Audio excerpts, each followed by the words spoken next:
Hi, అందరికీ నమస్తే. ఈ రోజు నేను మాట్లాడాలనుకున్న టాపిక్ మన ఆంధ్రప్రదేశ్ అప్పుల గురించి. ఎందుకు మాట్లాడాలి అనేసి అనుకుంటున్నానంటే, ఇప్పుడు అసెంబ్లీ బడ్జెట్ సెషన్స్ జరుగుతున్నాయి. 2 రోజుల క్రితం పయ్యావుల కేశవ్ గారిని కొంతమంది సభ్యులు మన ఆంధ్రప్రదేశ్ అప్పుల అఫీషియల్ లెక్కలు చెప్పండి అనేసి అడిగారు. ఆయన అఫీషియల్ గా అసెంబ్లీలో మండలిలో సమాధానం చెప్పారు. మన ఆంధ్రప్రదేశ్ అప్పులు వైఎస్ జగన్మోహన్ రెడ్డి దిగిపోయే టైంకి 4,92,000 కోట్లు. 2019లో చంద్రబాబు నాయుడు దిగిపోయే టైంకి 2,63,000 కోట్లు. అంటే అదనంగా జగన్మోహన్ రెడ్డి గారు తన 5 సంవత్సరాల టైంలో ఒక 2,30,000 కోట్లు అప్పు చేశారు. అందులో 2 సంవత్సరాలు కోవిడ్, ఆ తర్వాత ఆయన పథకాల గురించి మీ అందరికీ తెలిసిందే. సో అఫీషియల్ లెక్కలు ఇది. టీడీపీ మినిస్టర్, కూటమి మినిస్టర్ పయ్యావుల కేశవ్ గారి కాగ్ రిపోర్ట్ ని, సెంట్రల్ గవర్నమెంట్ లెక్కల్ని, రిజర్వ్ బ్యాంక్ దగ్గర మన ఆంధ్రప్రదేశ్ ఇంత అప్పు ఉంది అనేసి అసెంబ్లీలో రిలీజ్ చేశారు. ఇప్పుడు మన ఆంధ్ర ప్రజలు ఒక్కసారి ఒక 9 నెలలు 10 నెలలు వెనక్కి వెళ్ళండి. మీరెంత గొర్రెలో, మీరెంత చదువుకున్న మూర్ఖులో, మీరెంత బ్రెయిన్ వాష్ అయిపోయారో, మీరు మీడియా ప్రోపగాండాన్ని ఎలా నమ్మారో, చంద్రబాబు నాయుడు చెప్పిన మాటలు గొర్రెల్లాగా ఎలా నమ్మారో ఒక్కసారి ఆలోచించుకోండి.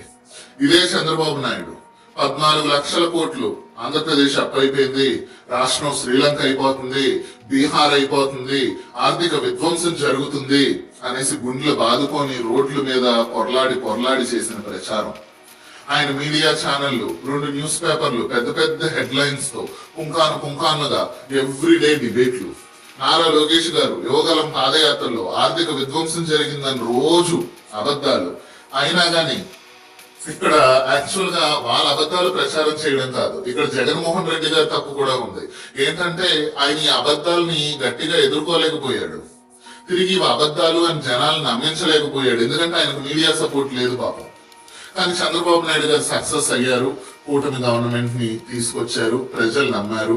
ఏ ఊర్లో ఒక 4-5 పెద్దోళ్ళు కలిసినా గానీ ఎలక్షన్స్ ముందు సాయంత్రాలు 6 బయట మీటింగుల్లో జగన్మోహన్ రెడ్డి అప్పులు చేస్తాడు, అప్పులు చేసి పథకాలు పంచడం కూడా పెద్ద విశేషమేనా, అది ఎవడన్నా చేస్తాడు, అది నేనన్నా చేస్తాను అనేసి ఎవడిష్టం వచ్చినట్టు ఆవిడ మాట్లాడారు. Retired employees early morning wax లో కూడా ఇవే డిస్కషన్లు. జగన్మోహన్ రెడ్డి అప్పులు చేసి పంచి పెడుతున్నాడు, ఇది కూడా ఒక పాలనేనా అనేసి. చంద్రబాబు నాయుడు గారు మాటలు నమ్మి ఎవరి కాళ్ళే ఫినాన్స్ మినిస్టర్లు అయిపోయారు, సెంట్రల్ ఫినాన్స్ మినిస్టర్లు అయిపోయారు. ప్రతి ఊర్లో 10 మంది ఫినాన్స్ మినిస్టర్లు తయారైపోయి వాళ్ళు ఇష్టం వచ్చినట్టు మాట్లాడారు. చంద్రబాబు నాయుడు గారు అబద్ధాలు నమ్మారు, కూటమి గవర్నమెంట్ ని అధికారంలోకి తెచ్చారు. మరి ఇప్పుడు అదే కూటమి మినిస్టర్ ఇప్పుడు నిజం చెప్పాడుగా. మరి ఇప్పుడు ఎవరైతే ఆ అబద్ధాన్ని నమ్మారో, ఆ ప్రచారాన్ని నమ్మారో, మీటింగుల్లో వాకింగుల్లో ఇష్టం వచ్చినట్టు మాట్లాడారు, చెంపలు వేసుకుంటారా? అయ్యో మీ గొర్రెల్లాగా చంద్రబాబు నాయుడు సొల్లు మాటలు నమ్మామే, కూటమి నేతలు అబద్ధాలు నమ్మామే, పవన్ కళ్యాణ్ సొల్లు మాటలు నమ్మామే, మేమంతా గొర్రెలు, మేము చదువుకున్న మూర్ఖులం అని ఒప్పుకుంటారా? ఎందుకంటే మీరు మోసపోయారు కదా. ఇక్కడ మీరు మోసపోవడమే కాదు, మీరు గమనించాల్సిన విషయం ఏంటి అంటే, చంద్రబాబు నాయుడు తన రాజకీయాల కోసం ఎంత నీచానికైనా దిగజారుతాడు, ఎన్ని అబద్ధాలన్నా చెప్తాడు. తన రాజకీయ వారసత్వాన్ని బలపరుచుకోవడానికి, నారా లోకేష్ ని గెలిపించుకొని తన తర్వాత నారా లోకేష్ ని వారసుడుగా చేసుకోవడానికి ఇంత నీచమైన రాజకీయానికి ఒడికట్టారు. ఇన్ని అబద్ధాలు చెప్పారు. ఆర్థిక విధ్వంసం అన్నారు, బీహార్ అన్నారు, శ్రీలంక అన్నారు. నాకే సిగ్గుగా ఉంది ఇన్ని అబద్ధాలు మనం ఎలా నమ్మాము అనేసి. నిజంగా ఇటువంటి అబద్ధాలు చెప్పే నాయకులు అధికారం కోసం ఇన్ని అబద్ధాలు చెప్పి ఒక నిజాయితీ లేని, ఒక నిబద్ధత లేకుండా రాజకీయం చేసే నాయకులు ఆంధ్రప్రదేశ్ ను బాగు చేస్తారా? ఇటువంటి నాయకులు ఆంధ్రప్రదేశ్ ను బాగు చేస్తారా? మీడియాలో ప్రతిదీ అబద్ధాలు, అభూత కల్పనలు, గ్రాఫిక్స్ చూపించే నాయకులు మన ఆంధ్రప్రదేశ్ ను బాగు చేస్తారా? మీరు ఆలోచించండి. ఇంత జరుగుతున్న, ఇంత క్లియర్ గా పయ్యావుల కేశవ్ గారు చెప్పినా గానీ కొంతమంది మూర్ఖులు ఉంటారు, టీడీపీ ఫ్యాన్స్, జనసేన ఫ్యాన్స్ లేదా వాళ్ళ కార్యకర్తలు.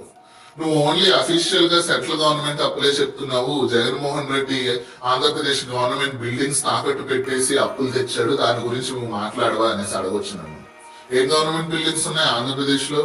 2014-19 మధ్యలో చంద్రబాబు నాయుడు గారు కట్టిన టెంపరీ బిల్డింగ్లు, టెంపరీ హైకోర్టు, టెంపరీ అసెంబ్లీ, అవి తాకట్టు పెట్టి ఎవరి లోన్లు తెస్తాడు? మీకు తెచ్చ కాకపోతే. ఆంధ్రప్రదేశ్ లో గవర్నమెంట్ బిల్డింగ్లే లేవు పెట్టి అప్పులు తేయడానికి. అయినా ఇంక మీరు బ్రెయిన్ వాష్ అయిపోయారు. ఇంకా మీ అటువంటి వాళ్ళు ఇంకా వేరే గ్రహం నుండి వచ్చిన వాళ్ళే. ఎందుకంటే ఇంత క్లియర్ గా పయ్యావులకి కేశవ చెప్పినా గానీ వాళ్ళు నమ్మకుండా వాళ్ళు సొంతంగా అప్పులు వేస్తారంటే వాళ్ళు నిజంగా సెంట్రల్ గవర్నమెంట్ లో ఫినాన్స్ మినిస్టర్ అవ్వాల్సిన క్యాండిడేట్లే. రాజకీయాల్లోకి వచ్చి సెంట్రల్ గవర్నమెంట్ ఫినాన్స్ మినిస్టర్ పదవి పోటీ పడాలి అటువంటి వాళ్ళు. అలా జనసేన కార్యకర్తలు, టీడీపీ కార్యకర్తలు ఇంకా నమ్మకుండా ఎవడైతే ఉన్నాడో వాళ్ళు సెంట్రల్ గవర్నమెంట్ కి లేదా కాగ్ డిపార్ట్మెంట్ కి అప్లై చేసుకోండి, ఫినాన్స్ డిపార్ట్మెంట్ కి. ఇప్పటికైనా కానీ మన ఆంధ్ర ప్రజలు ఆ మీడియా ఛానల్స్, ఆ 4 మీడియా ఛానల్స్, ఆ న్యూస్ పేపర్లు చదవటం ఆపేసి చంద్రబాబు నాయుడు, పవన్ కళ్యాణ్ చెప్పే సొల్లు మాటలు అన్ని గుడ్డిగా నమ్మటం మానేసి ఏది నిజమో ఏది అబద్ధమో తెలుసుకొని సరైన డెసిషన్ తీసుకోండి ఇప్పటి నుంచి అయినా. Thank you.